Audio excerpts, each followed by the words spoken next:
I put to you on that little list, Simon. So Yeah. you're aware. These are the kind of things that people bring up when you start talking about it. Is it a with profits annuity? Is it a unit linked annuity? Why isn't it? And what is different from those kind of questions which we really got to address. Yeah, that's fine. Okay. I haven't been. I'm not on Twitter. I haven't been joining that in, but happy to cover that kind of stuff.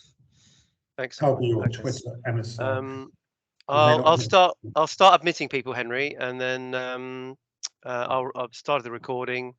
I'll ask people to mute, and then Henry, do you want me to hand over to you, or do you want me to hand over to Simon first? What do you want to do? Simon. Fine, I'll hand over to Simon. Okay, let me admit all, and then we'll keep going. Morning, Chris. Good morning, Barry. Morning. Good morning, Adrian. Right, Steve. Morning, Jackie, and good morning, Peter. If you could mute, that would be great. Just to cut out some background noise, that'll be good. We'll just wait another minute or two for any other latecomers. Yeah, that's good. Okay. We are recording, Chris and Peter and Adrian. So thumbs up, Chris. Are you happy with being recorded? Fantastic. Okay. And Simon, I don't think there are any journalists on today, so we won't mention journalists, which is good. That is all cool. Excellent. And more people joining. Hang on, let's just do that. Morning, Nick. If you could mute Nick, that would be great. So Nick's there as well. We'll give it another 30 seconds, Simon, if that's all right, and then we'll start. There'll probably be a few stragglers, I think, to come in as well. And how long is this session, Steve? When are we due to? Well, we budget for an hour, but and actually usually we do take up the hour for some strange reason, but because we do obviously encourage interaction from the attendees. Yeah, but if it cuts short, it cuts short. That's fine. We're very pleased with that, and we're very grateful, Simon, for your time this morning. So it's now 10:33. So Simon, shall I hand over to you, and we'll start and talk about the wonderful world of CDC. If you want to sort of do a basic intro, and we've got Henry on board as well to ask some interesting questions, I guess, of you at some point. So over to you, Simon. If that's all right. Yeah, thanks a lot, Steve, and thanks a lot for having me here. And hi everybody. So my background, I'm a pensions actuary at WTW. I've worked on CDC pensions for the last 5 years, and as I've worked on them more, I've increasingly seen potential for them to improve pensions in the UK for millions of workers. Now, this session is specifically about CDC for decumulation only. And it seems to be widely agreed within the UK pensions industry that we need innovation in that space. You look at the stats, most people say that they want an income for life, but only 10% of them are actually buying an assured annuity at the point of retirement. So it seems a lot of people aren't getting what they want at the moment. Which brings us on to CDC. So CDC, what is it? I think most people are aware, but just in one line, it's a way to provide variable pension income at a fixed cost, and those variations in income can be applied gradually. So it's a smooth income. It doesn't kind of bounce around with asset prices. Then more specifically, CDC for decumulation only is a specific kind of CDC. So it's different to the CDC that Royal Mail are doing. It's different to some other designs out there. It's when someone with a DC pot at retirement buys a CDC income, so buys a variable income for the rest of their life. And it comes with 3 key benefits over existing DC decumulation options. Number one, it's a higher expected pension than an insured annuity, and it does that from investments in growth assets. So it seeks to outperform returns underlying an insured annuity. The second one is it's payable for retired life, unlike drawdown. And the third key benefit of CDC decumulation only is it's managed for you. As an individual, it's managed for you by trustees. You don't have to take drawdown decisions. You don't have to take investment decisions. All that's done for you. You just receive the income. So it's a great option for someone at retirement who wants exposure to growth assets to pay them an income for life. And it's pertinent we're talking about it right now because government is due to consult on this very topic from January to March next year. That's my very brief intro, but very happy to answer any questions or go wherever you like in terms of debating it. Oh, you're on mute, Henry.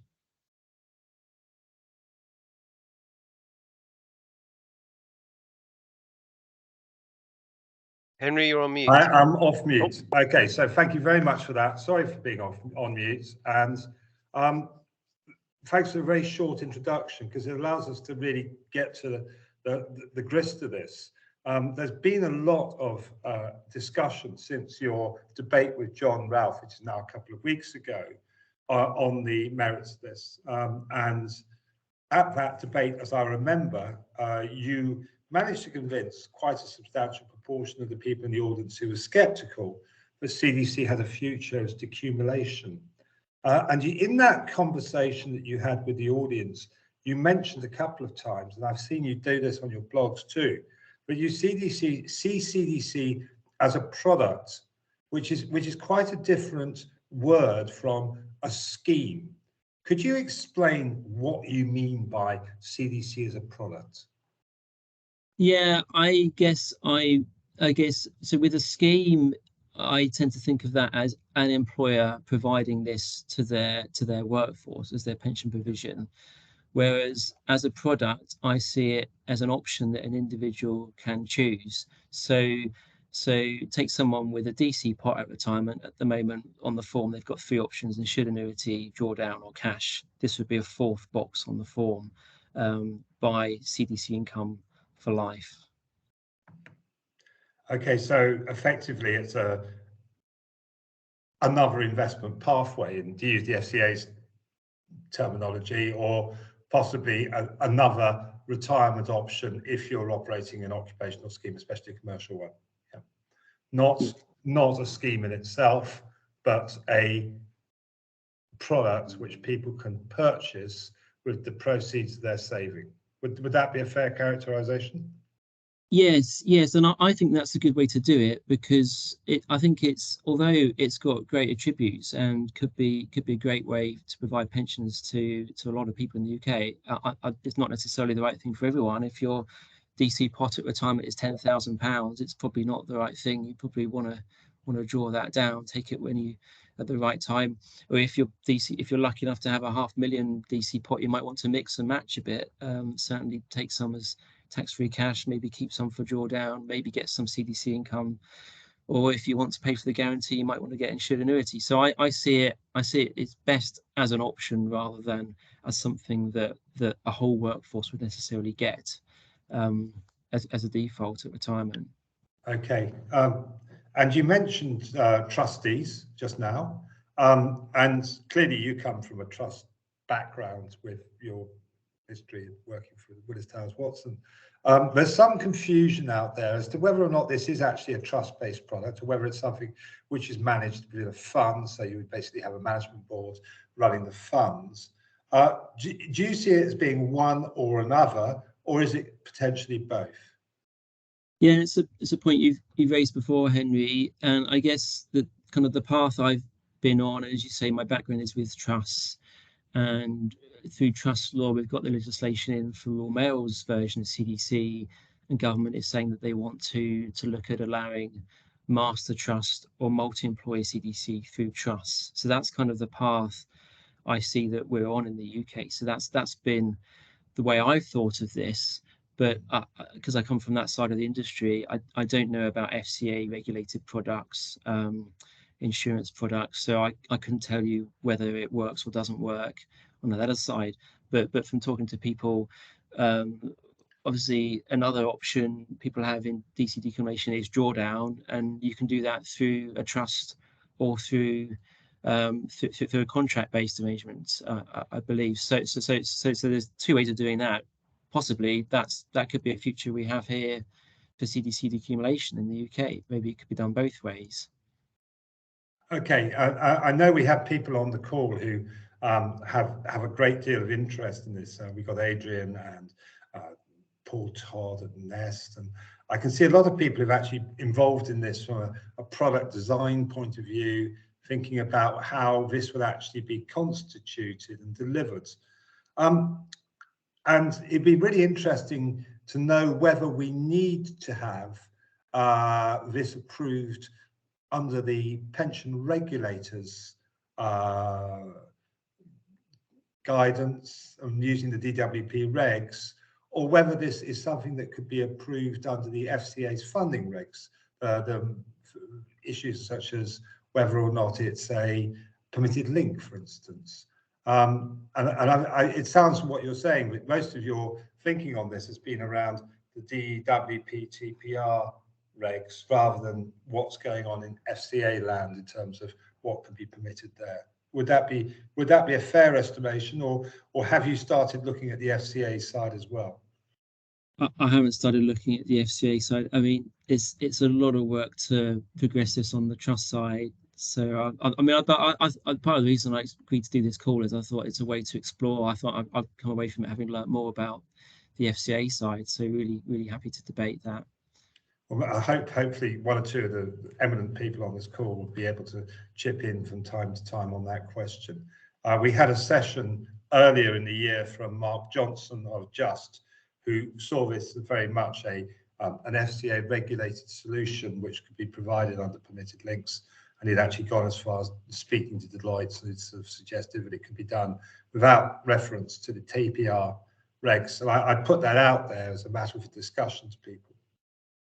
Okay, you also mentioned that this would provide a smoothed income, something which looks much more like a pension than the sort of from what you get if you simply took a percentage of funds every month. Do you see this smoothing as being something which happens over a very short period, or is there a sort of a longer term smoothing operation in place? How would it work? So I think there are different ways to do it, but the way I've got in mind at the moment is I mean, as you say, it's smoothing. It's for a reason. It's if the objective is a relatively stable income. So the way I've got in mind is that you spread experience over the remaining over your remaining life. So imagine this as an analogy. Imagine you've got a drawdown pot. You're spreading that over the next 20 years, and you get a 10% drop in assets right now. You could decide to reduce your income this year right now, or maybe you've been planning increases of 1%, say 3% a year in your income from your drawdown pot, and you change that plan to increases of 2% a year. So 1% lower over an average of 10 years is that you do that in reaction to the 10% asset loss. So you could do that as an individual in drawdown.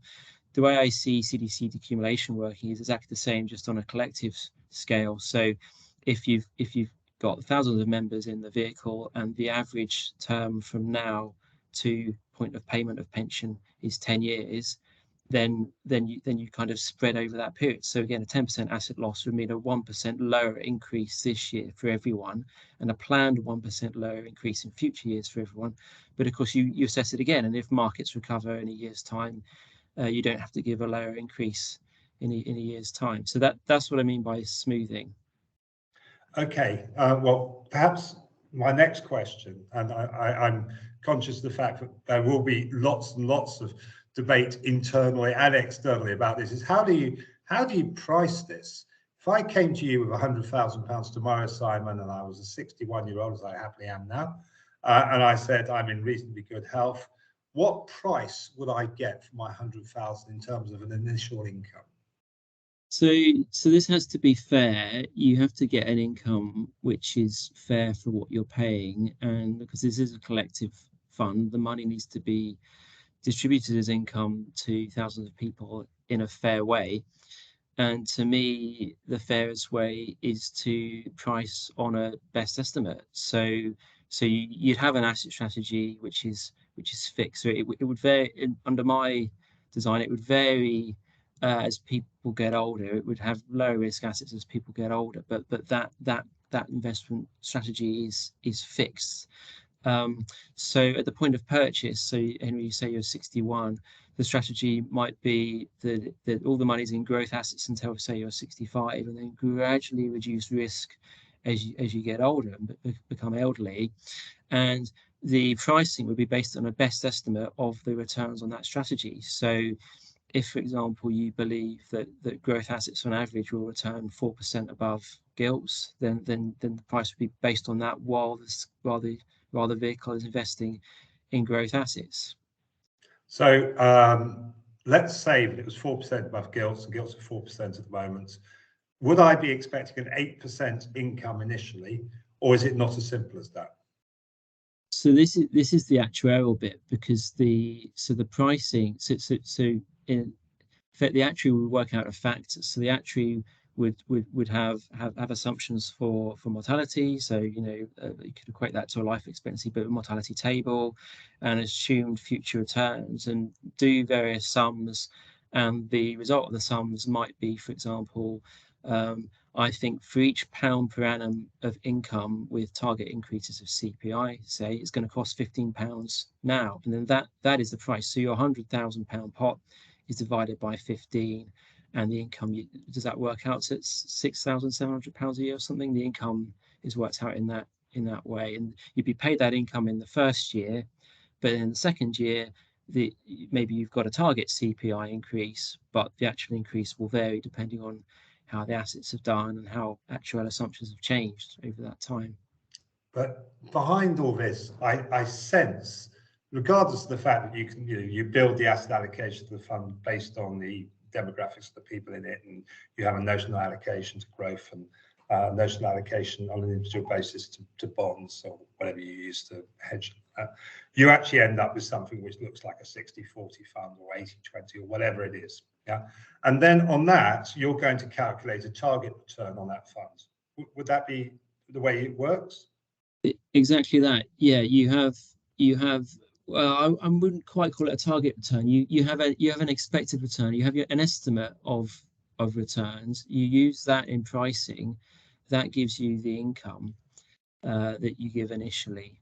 But it's not a target return in the sense that you're expecting, say, gilts +4 on your growth, but in each year you target gilts +4. You just can't do that with growth assets. You invest in the growth assets, and maybe one year you get gilts +10, another year you get gilts -5, or the markets will move. You're not going to find this year's a great year because you've got gilts +4 exactly. That's never going to happen. So is this target return, which I'm not allowed to use, let's say expected return, right? Different phrase, I think that is similar.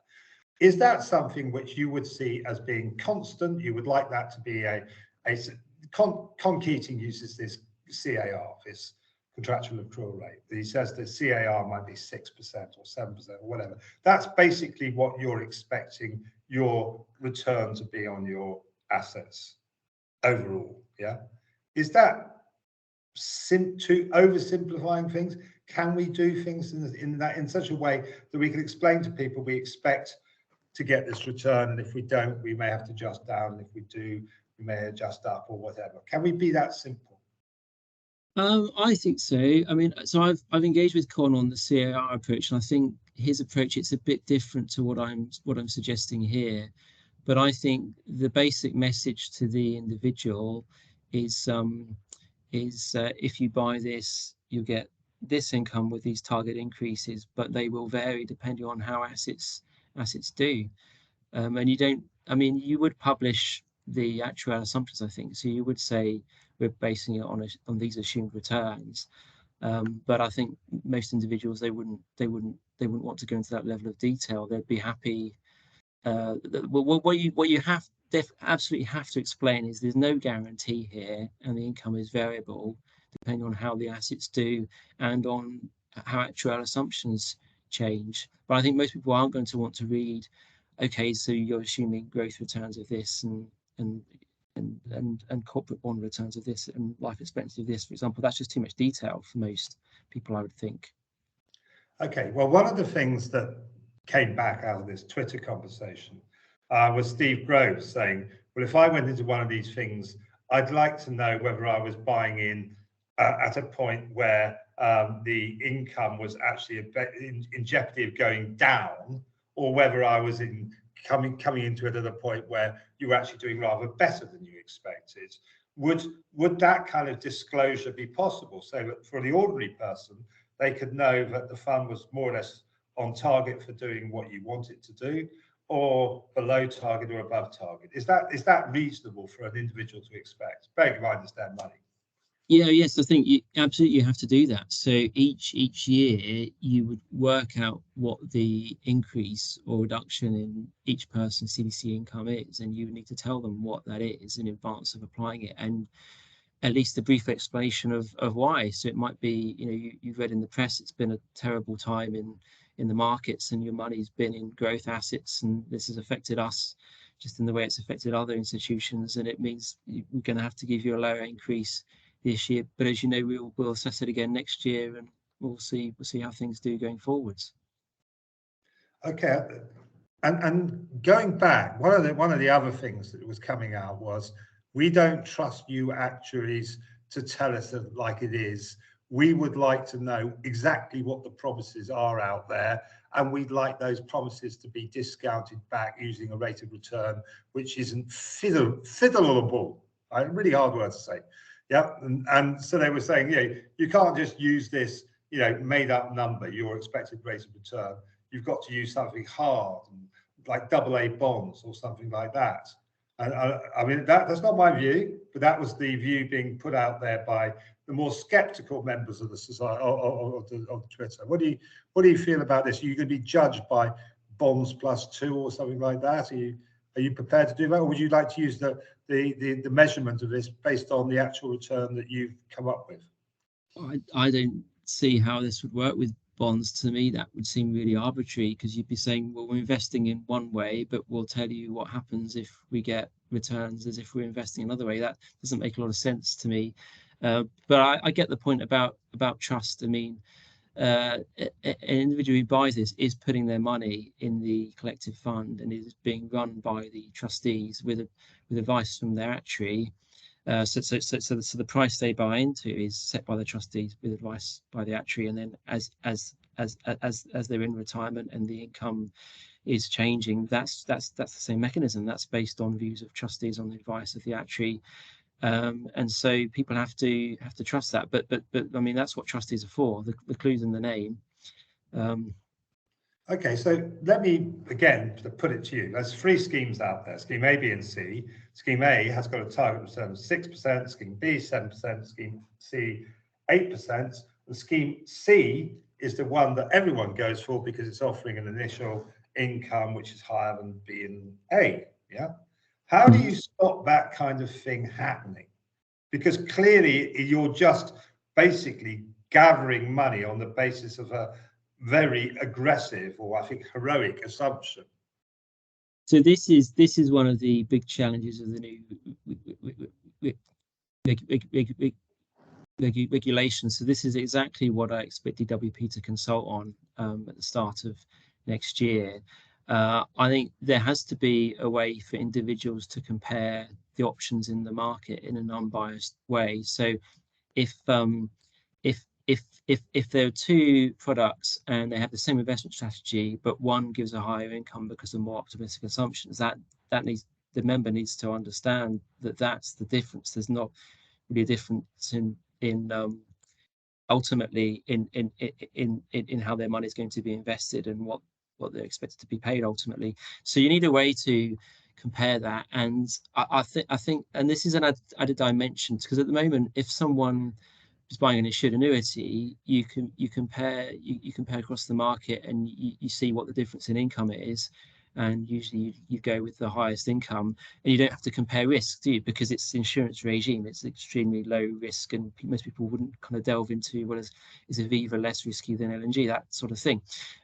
Here there is a difference in risk, so people need to be able, the communications that go to individuals looking at these options at retirement need to explain those differences in risk levels. So this product aims for higher returns than this one. So you get a higher income initially, but there's more risk of it falling in future. They need to understand that, but in order to make a sensible comparison. But also the other point you raised, Henry, about just differences in assumptions, they need to understand that too. So this is a difficult one, and it is for the regulators and government to solve. But one possibility in my mind is you have some kind of standard basis on which you compare the different products. So which just draw out the difference, the real differences in the products. So the difference in investment strategy underlying the product is shown there. So two products with the same investment strategy,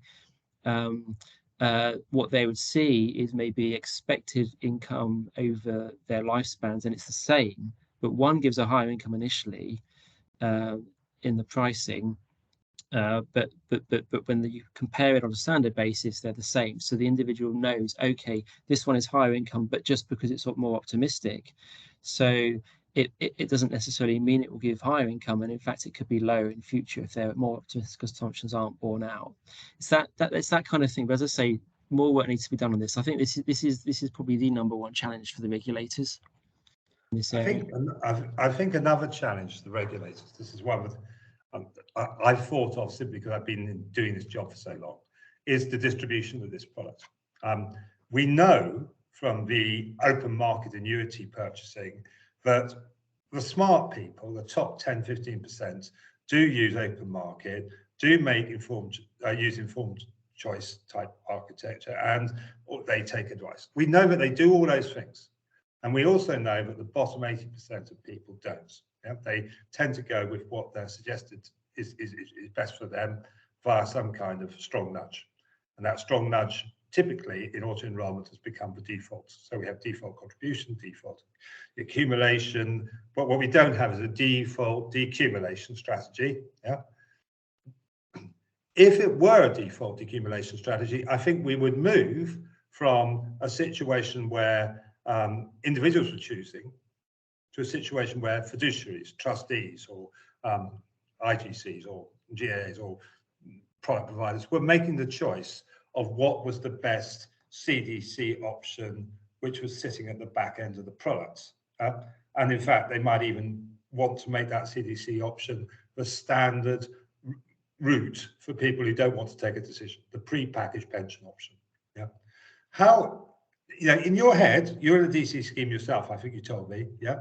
What would you like most? Would you like to make the choice yourself, or would you like the trustees of the Willis Towers Watson Occupational Pension Scheme to do it for you? Or sorry, the Life Science Scheme, if that's what you mean. Yeah. So, who would you want to make that? So I might be in those 10% of people you mentioned, Henry, who compare the market, but I've got a finance background and I've been working in pensions, so maybe I'm in the minority there. But I could see that many UK workers, they don't want to have to do this themselves. They want a strong nudge. They want someone to look at the market for them, judge which is the best one, and say, here you are. Here's a default. You don't have to go with it. There are other options available to you, but here's a default that may well suit your purposes if you want an income for life. And have you got sufficient conviction? Yeah, Simon, this is a really putting you on the spot type question. Have you got enough conviction to say, yes, I think this potentially could be the default to replace annuities? Yeah, I think it potentially could. I think there's more work to be done before we're there. I mean, we need the new laws around it. We need designs. We need providers to launch this. I think it could be two-step. First of all, it's launched as an option, and then we all see how that goes as an industry. We look at it, and if it's going well, then maybe it could become a default in years to come after that. Okay, well, that was my final question. I had 8 questions. We got through all 8. And I'm hoping other people are thinking, well, I've got loads of questions coming out of that. I see Adrian nodding there. But my final question is, when can we get this started? Well, through the trust route, I think the earliest would be 2024, because I think the best we'll get from DWP is new regulations to cover this around the end of 2023. So a consultation on draft new regulations, and then coming into force 2024. And who knows if we went the FCA route, because nobody has yet thoroughly tested whether or not this could be done using a simple permitted link type approach. Would that be fair?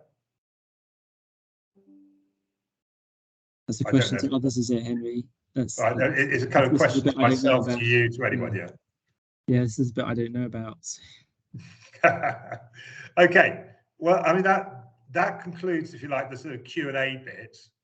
Hopefully I've not bored you all senseless with my silly questions. I'm very interested. Can I, Adrian, you were nodding there, so can I ask you to come off mute and have your thoughts first, and then we can perhaps move around, because we've got a relatively small group of people on the table, on the board today. Henry, thanks very much. Yes, I'm very excited by this. I share much of Simon's excitement for it. I'd quite like to just probe a little bit into a statement that Simon put out quite early in his address, that it is expected that the CDC decumulation will deliver improved returns over a guaranteed annuity. And I'm keen to probe into that, because I've seen some sort of learned academic studies, indeed some of them might have come from WTW, I don't remember whether or not they did, about whole of life CDC, the sort of scheme that the Royal Mail have got. And they seem to suggest that for a whole of life scheme, we could be in the region of 30 to 40% higher expected returns than a conventional DC plus an annuity on the back end. Clearly what we're talking about here is somebody who hasn't had that earlier accumulation part of their life. They had that somewhere else, but they've arrived at retirement with a pot of money and they're buying something for the remaining 20 or so years of their lifetime. So I'm trying to think, well, what is the expected improvement for them? It can't be as much as the 35, 40% for whole of life, because they didn't have the first half. And in reaching that number, I think it's particularly complicated by the fact that CDC, particularly CDC as envisaged in the DWP regulations, says that this is a product where the income is going to rise in line with inflation. At least that's the target for it. Overwhelmingly, when people buy an annuity, today 90% of them are buying a level annuity, not an inflation annuity. So we seem to be comparing a bit level annuity against inflation annuity. The few that do ask for a quote for an inflation annuity are horrified by the level of money they're offered. It's like half what you start with a level annuity on. And Simon did actually chuck out a couple of numbers midway through the presentation, and I started thinking about them, and I think that actually, if I took those numbers, you might be saying that the income on your CDC decumulation is going to start at pretty much the same pounds per month as a level annuity currently starts, but you'll get your inflation increases thrown in for free. Simon, have you done any work at all about, for just a decumulation CDC product, how much extra do we expect to get, and where is that value going to emerge? Is it going to emerge as a level pension that's much higher than an annuity, or is it going to emerge as a pension that starts at the same level as a level annuity but might increase, or what? Yeah, Adrian. So yeah, I've seen lots of studies. As you say, some say for whole of life CDC, as you say, the expected income is 30 to 40% higher. At WTW, we published something in 2020. We published an 8-page analysis and the press release around it of how we thought whole of life CDC compared to DC and accumulation and then insured annuity. Our figure was 70%. And as I say, we had 8 pages of explanation as to how we came up with that, and it was based around a gilts +4 growth return assumption. We were comparing it to annuity pricing at the time.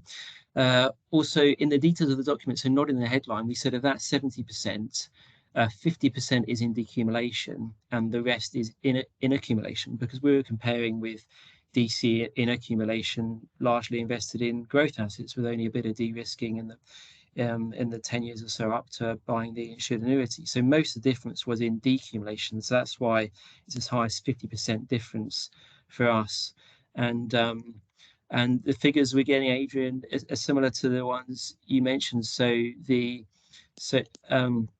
So imagine an individual at the point of retirement, and they're looking at three options: inflation-linked and guaranteed annuity, flat guaranteed annuity, or target CPI increases in CDC income. And on our sums, those last two are similar in terms of year one income. As you say, the second one has target CPI increases on top. So if it hits the target, then obviously 10 or 20 years into retirement, you're getting a lot more than that flat insured annuity. So it's for people who want a really good chance of getting some increases rather than just flat income. But there is there isn't a guarantee. So there is a risk. There are some scenarios where the income could be less than that insured annuity. So it's for someone who wants that chance of better income. That is very reassuring, Simon, because something which we see very, very clearly in the annuity market is that month one income is a critical determinant to the way that people choose. They're incredibly short-sighted.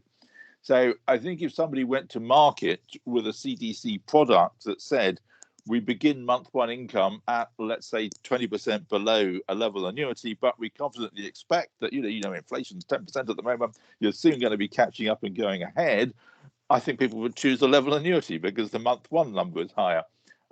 If you've got something that says the month one is comparable, then I think you have a decent shot at persuading them that it's worth taking the expected uplift of increases, but knowing there is a risk that they might actually go in reverse if markets went particularly poorly. So thank you for that. We've got 3 questions coming, and I'm going to take them in this order. I'm going to take Chris's, and then I'm going to take Paul's, and then I'm going to take Todd's. Is that okay? All right, Chris, fire ahead. Get yourself off mute. Thanks very much. And thanks, Simon. That's great talk. And I'm a massive fan of CDC, as some of you know, and I think it works really well. I just wanted to say I agree with your analysis that 30-40% is sort of on the lowest, on the conservative side of what the improved return can be, and the sort of numbers I've seen have been potentially higher. I think the one big thing to say about the difference between individual DC before retirement and then buying the product, I don't think there's much difference in terms of expected return if you copy the CDC investment strategy prior to return. But the difference in variability is massive, isn't it? Because for an individual, you're buying at a point in time, and your pot depends on that point in time market, doesn't it? And so I think the expected sort of pension you'd get from your pot might be very similar or a bit lower based on the investment returns, but the variability in that return that you would actually be able to buy when you come to retirement, I think would potentially be substantially higher, wouldn't it? I think it's fair to say, compared to a whole of life CDC scheme. Yes, yeah. Well, and it depends on, this is getting into economics now, it depends on your views of how future growth returns vary with recent past. But if you, and this is exactly the judgment that trustees will need to make, but if the trustees are of the view that growth assets tend to mean revert, so if you've had a 10% fall in markets this year, you expect them to recover in the coming years, then for that person who's just at the point of buying the CDC pension now, their loss of 10% in their assets in the last year wouldn't affect their CDC income, because the trustees would be pricing those high returns into the purchase. But different trustees will see things in different ways. We'll have to make that judgment each year. So there's potentially a bit of kind of matching with the CDC pricing there, but it's not matching in the way you get with insured annuities. I think it's not.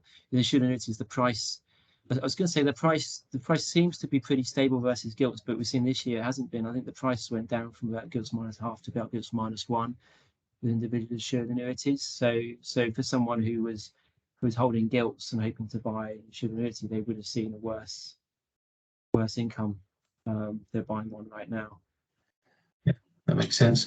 And just on the increases point, because as Adrian said, the sort of flat annuities are sort of generally the way forward for members.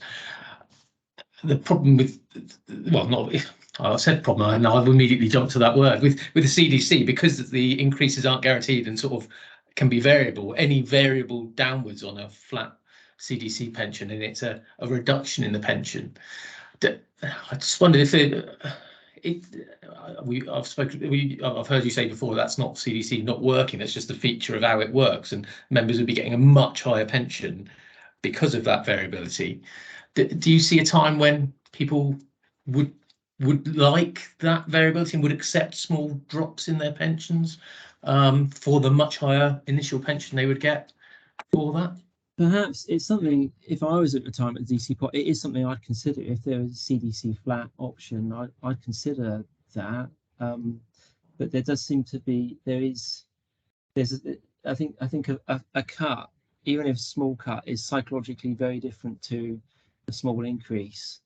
You know, you could get bad press from it. So I think maybe the first of these that open would be something like a CPI target, but in time, if there's demand for it, maybe people would introduce a flat target option. So the target is nil increases, but each year you might get an increase, or you might get a cut, depending on how the scheme does, as you say. But this comparison with flat annuities is interesting, because of course people talk about annuities as being guaranteed, it's a safe option, but if your cost of living going up the CPI, then it's not. If you buy flat, you're exposed, aren't you? You're taking on this big inflation risk, and this is the year in which you've done very badly on a flat annuity. So you've just lost 10% real terms of your income. So potentially CDC with CPI target is actually safer in that sense in terms of inflation risk than a flat annuity. I think if anyone has a chance to go and listen to the most recent edition of Pioneering Pensions by our friend Stefan Lundberg, there's a fascinating discussion of the resilience that people have to this variability from Canada, where they've done quite a lot of work in looking at whether or not people are prepared to accept variability. And they were surprised at how much more resilience there were in Canadian savers using this idea when they thought. But that's just a side issue. Let's move on to Paul, because I know you're speaking here not in your capacity, official capacity, but as an observer, Paul. But I'd be really interested in your thoughts with the experience you've had at DC. If you want to take yourself off mute. Are you there? Yeah, thanks, Henry. Just on the last point, we've done quite a bit of research into kind of member attitudes about the possibility of cuts in income, and what we've found is that the people are pretty phlegmatic about the idea of things being cut over time. I think that the key caveat to that, though, is that's the price they pay for flexibility. That they prefer the flexibility of a product versus an annuity where you feel locked in, and having either a higher income or a more flexible income, it's okay that sometimes goes down, which I think gets. I had a couple of questions, but I'll try and be quick on these. The first thing is about kind of flexibility and portability and the ability for people to change their minds. So it'd be good to get your take on, is there any kind of scope for that? And then I think that also leads into, well, what are your thinking about kind of death benefits or early death, or somebody buys into this product at 60 and then gets a diagnosis of a terminal illness. There are features in annuities that you might, you can get your money back within certain periods. Is that anything that you've been thinking about? And then what are there for consequences in terms of in terms of returns? The other question I had was, and it's really interesting to hear you say that the majority of the benefits come in the decumulation rather than the accumulation. So this isn't just about not lifestyling. This is about something else that's happening. It'd be good to get your take of what is the kind of proportion returns that you're getting, kind of mix between kind of market returns and mortality credits, and do they change over time? Presumably, you're getting more mortality credits as people are getting older, which then leads on to, if this is a product that people are selecting, how do you deal with problems of adverse selection? You're just getting loads of rich, healthy people buying into things which are going to live for forever. And yeah, if you could say something a little bit about,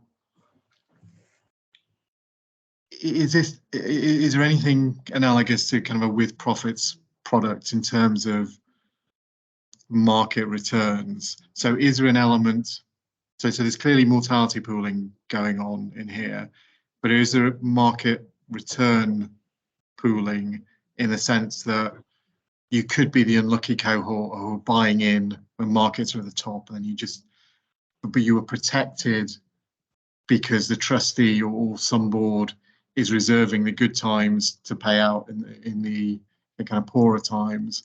Or was your kind of view of this that actually individual cohorts are kind of bearing the market risk themselves, and that's being dealt with in terms of their particular kind of rates they're getting? So is it a collective pool, or is it more kind of cohort based, where you've just been a bit unlucky, in the same way annuity people who are buying an annuity could be unlucky just because gilt rates are extremely low, versus 3 years later when gilt, when you're buying in? I'll stop there because that was about 5 questions. Yeah, I think it's 5. I mean, writing them down as you go along, Paul. So that's fine. So if I take them in the order you raised them, so the first was, would people have the option to change their minds once they've bought into, once they've purchased CDC decumulation only? I think it's very hard to allow them to change their minds, because you mentioned selection risk, and you'd have exactly that. Someone buys it when they're healthy, but then becomes ill and then wants to kind of cash out. Well, you can't let them let them cash out at full rate. You'd have to assess their health in old age, medical underwriting, and then you get the costs of that. So I think you just keep it simple, and people make it at the point of retirement, they buy this, that's then their income for life. In the same way as with insured annuities, once they're in it, they're in it. That keeps it very simple. And then with deaths, I agree. People might not want to buy this if it's at 61. If they think, well, I might get hit by a bus at 62, or unfortunately be diagnosed with a terminal illness at 62, and then only get 1 or 2 years income. So I think there is something to do there in kind of the product design. It could be, for example, there's a minimum payment period, so the income level is variable, but you will be paid for a minimum of 5 years or 8 years or something along those lines, so that someone is, I mean, at the extreme, someone's not so unlucky that they only get income for 1 month before they die after getting the product. Your third one was about the majority, the 50% of differences in decumulation only. Oh yes, and you're asking, does that come from investments or from mortality credits? So for me, it comes all from. So I'm comparing with an insured annuity here, and so insured annuity has longevity pooling as well. So the difference is just in the investment side, the absence of the guarantee, and the fact that CDC would be investing in growth assets. So that 50% is all coming from the investment strategy. I suppose if you compare with drawdown, you are into the world of trying to compare mortality credits and things. But I think it's much harder to compare this with drawdown, because it's just a fundamentally different product. With drawdown, you can just run out of money. With this, the longevity pooling means that it's payable for life. You just don't know at what level it's going to be payable. The mortality credits is that's something that you get in longevity pooling arrangements, isn't it? So some people call or the old word for them is tontines, and they've opened that in Australia last year and in Canada last year. I think that's a similar thing. It's trying to do a very similar thing. It's just kind of a different way of packaging it up and explaining what it is. But really they can be very similar to CDC decumulation only as well.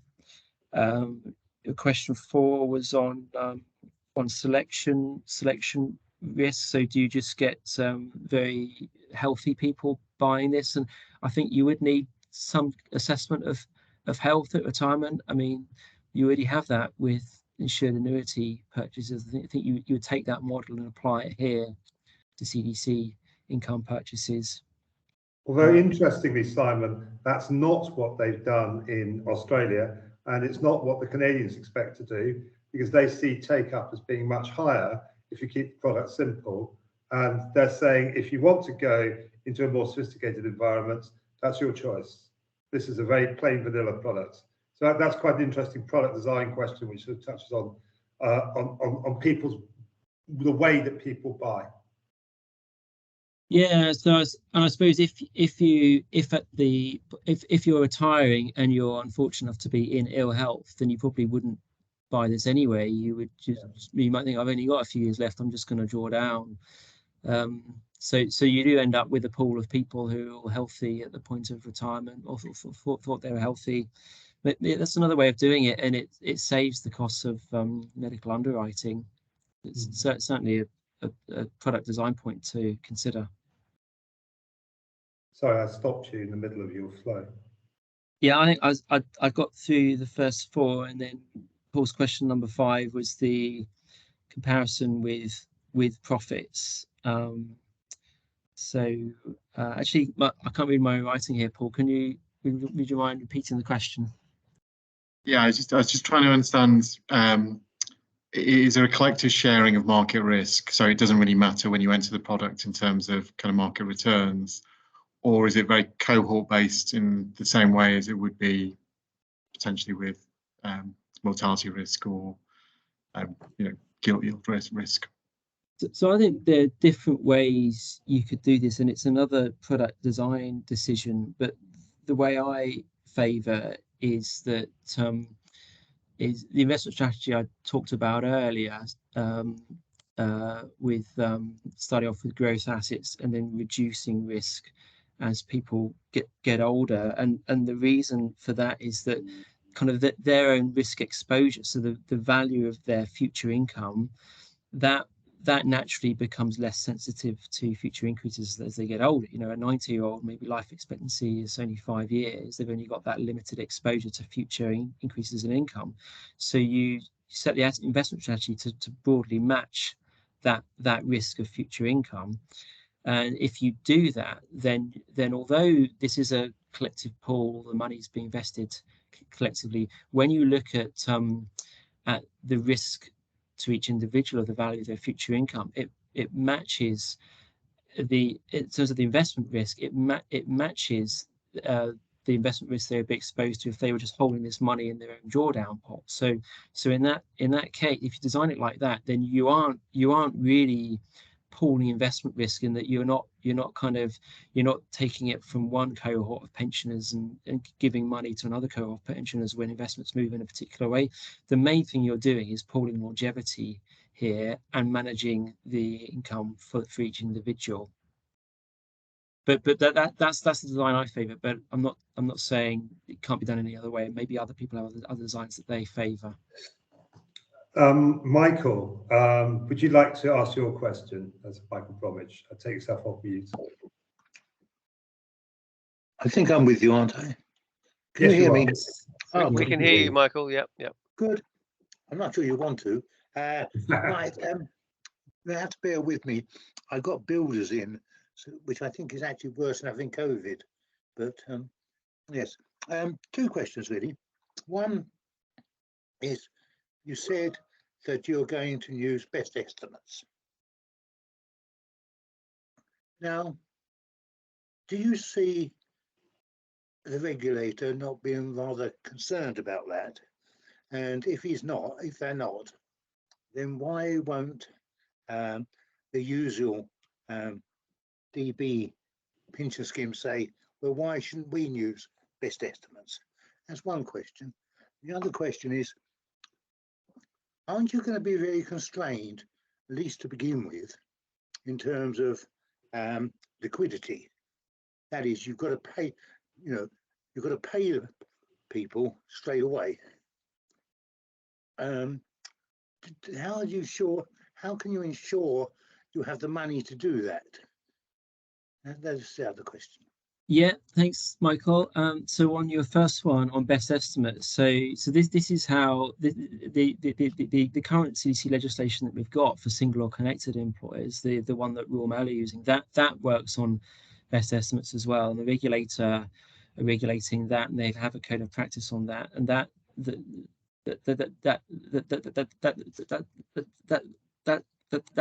that is the approach there. I think the difference with DB is DB pensions are promised by the sponsor, they're guaranteed by the sponsor, and that then brings in, okay, well, we need a bit of prudence, because what if the sponsor's not there to support future investment losses? But this CDC, of course, has no guarantee.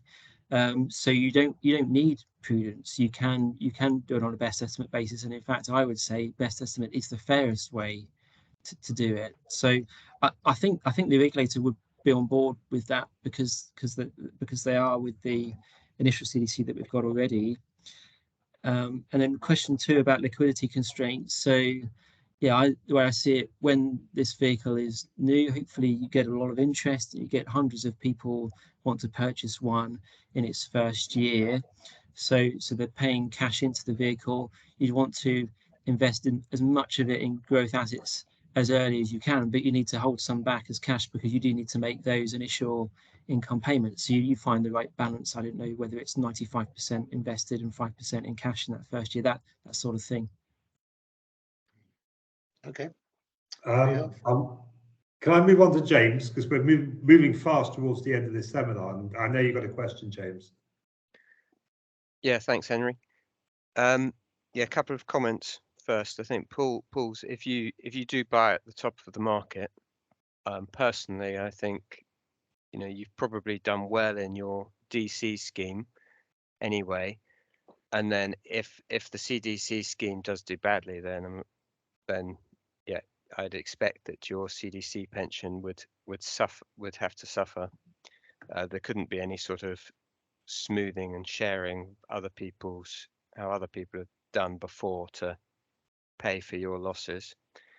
I think in another one, I think in the long term, yeah, it'd be good to have this as a default for some schemes, if that's possible. It's just a choice for trustees of schemes whether to make drawdown or annuities, or this your default. If you've got a clever default, you might select people by the amount of money that they would have in their pot at the end. My couple of questions, I think. How many schemes would it be ideal to have in the UK, and how roughly, and how can the regulator try and get to that point, do you think, for decumulation? So how many options should members have at retirement if they're going to choose a CDC scheme? That'd be quite nice just to have a few. And then, do you think schemes should be able to have complete freedom when setting their investment strategy, or do you think that schemes should be forced to de-risk when people get older, so just in case schemes have to wind up, so that there's less risk that then members will have to have their pensions reduced in wind-up scenarios? Yeah, on your first one, James, how many of these schemes would be ideal? So I think it works best if there's a bit of a market. So ideally, you'd want maybe 3 or 4 CDC decumulation vehicles in time, so an individual can choose between those, and maybe some of the vehicles would have different options, like a target CPI and target flat option, or even in this section we're aiming for higher returns than in this section. So a number of options, but I think for good competition, you want a number of different providers in the market. And in terms of how TPR gets to that point, I guess TPR need to not set the hurdle so high for opening one of these that hardly anyone wants to do it, and you only get one provider doing it. That would help. On the investment freedoms, so I am a fan of schemes de-risking as people get older, and it's not just about being robust to wind up, but it comes back to this thing I mentioned about the level of investment exposure people had. So if you have, and I'm not saying you shouldn't be able to do this. I'm not necessarily saying this should be banned, but if you have a CDC decumulation vehicle that invests only in growth assets forever, regardless of people's ages, then, as I was saying earlier, the most elderly members, they don't have much risk exposure. So if growth assets fall by 10% in the year, that's not going to affect the elderly members much because they don't have many years of payments left. So, but for the average member, it does have to affect their value of income, future income, by 10%. And that means the younger pensioners in the pot have to they're bearing more of that risk. So a 10% fall in equities might mean a 20% fall in the value of their future incomes. And I don't know anyone who does DC drawdown who invests in that way, 200% exposure to equities while they're in the early stages. So I'm not convinced that people want that kind of vehicle. And the design I'm talking about, when you're a young pensioner, your investment risk exposure is the same as if you held, or very much the same as if you held equities yourself. I can see sense in that. You're on mute, Henry. You're on mute, Henry. I can see sense in it too, although not as much sense as other ways. So there's lots to discuss, and I think it's good that we don't all agree on all of these things. I think there are 3 or 4 points which you've raised today where I say, oh, I don't agree with Simon Eagle on that. And I know you don't agree with me. And Michael's got different views, and this diversity of thought is really important. What I think is also important is that we're having this discussion, and that we're having it in a serious way, which we haven't had before now. And I'm really grateful to Simon and Willis Towers Watson for putting the weight of what is quite a substantial organisation behind this debate. So thank you very much for coming on the call. Thanks very much for discussing it openly on your blogs. And let's hope that we can move relatively quickly and use this opportunity that's occurring in the early part of next year with the DWP decumulation consultation to get this really properly on the government's radar. We've got a new pensions minister and we've got a new Secretary of State for DWP who understands things from both the Treasury's and the DWP's point of view. And I think we're going to have to really win the battle for this with both, because I do see this as a retail FCA type product, as well as being a much more collective DC TPR type product. And I think if we don't get DWP and Treasury thinking as one on this, this probably won't happen. That's just a personal thought. And it's really important that we get the insurance companies on side. So the work of people like Adrian, who have their ears, is vital too. Thank you so much indeed. I'm going to hand back now to Steve, who'll do a little bit of housekeeping at the end, because I know we're over time. But it's been a really interesting session. Thanks very much to Simon. Big round. Yeah, well done, Simon. Thank you very much. Big clap from us. Well, I've got about 6 questions, Simon, but I'll leave that for another day. But I do genuinely think it's so hot that we should do this again, maybe in Q1 next year, towards the end of Q1 next year, when perhaps some of these things will become clearer. But it is good to see that I think trustees should be interested, providers, contract-based and large unbundled DCs, master trusts. They should all be interested in this stuff. Well, how's it going to develop? How's it going to develop? And SIPs, absolutely. And also, one of my questions about self-employed, but we'll come back to another day. But it's a massive hot topic. Great to see your input, Simon. Really, really appreciate that. Thank you very much indeed. So the recording will be available later today on the website. Thanks everyone for joining. Next week we have Polar Explorer and Daniels. And it's going to be a freebie for everybody on Pension Playpen. We now have 1,200 members, and Anne Daniels is a motivational speaker. She's the first woman to visit both North and South Pole, and she's going to be talking next Tuesday's coffee morning on motivation and her experiences. So that should be absolutely fantastic. So a slight change away from the pensions arena, but I'm sure she'll spin a little bit of pension delight in there somewhere. And as usual, if you love Pension Playpen, share with friends, and also let's pray for peace in the East as we continue that very serious event. I've even got next door neighbours who are taking in Ukrainian family, and they're lovely, and I just would love them to get some result there and get back as a family together. So yeah, let's pray for peace in the East. And thanks everyone for your time today, especially Simon and Henry. Enjoy the rest of your week, and hope you can join us next Tuesday as well on and Daniel's. So enjoy. Thanks very much, Lee, for your time. Take care. Bye. Thank you. Thanks.